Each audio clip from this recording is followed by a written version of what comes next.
తల్లిదండ్రులు కూడా మారాలి. తల్లిదండ్రులకున్న సమర్పణ బిడ్డల్లో చూడలేకపోతున్నారు. తల్లిదండ్రులకున్న భక్తి పిల్లల్లో చూడలేకపోతున్నారు.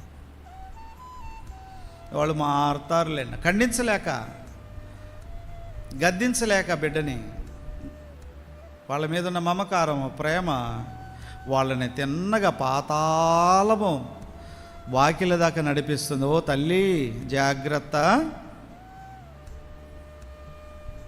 బెత్తం వాడాలని వ్రాయబడింది బైబిల్లో పిల్లల విషయం.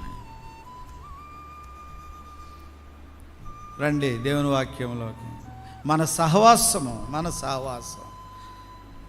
దేవుని ప్రియులతో, విశ్వాసులతో, పరిశుద్ధులుగా ఉన్నవారు, దేవుని కొరకు నిరీక్షణ కలిగి బ్రతుకుతున్న వారితో మన సహవాసం ఉన్నప్పుడు మనము క్రీస్తు యొక్క ప్రేమ, ఆయన త్యాగము, ఆయన అర్పణ, ఆయన మహిమను, ఆయన ఉద్దేశాలను, ఆయన చిత్తాన్ని మనం దాని లోతు కావచ్చు, ఎత్తు కావచ్చు అండి, పొడవు కావచ్చు అండి, వెడల్పు కావచ్చు, అర్థం చేసుకోగలము, గ్రహించగలము.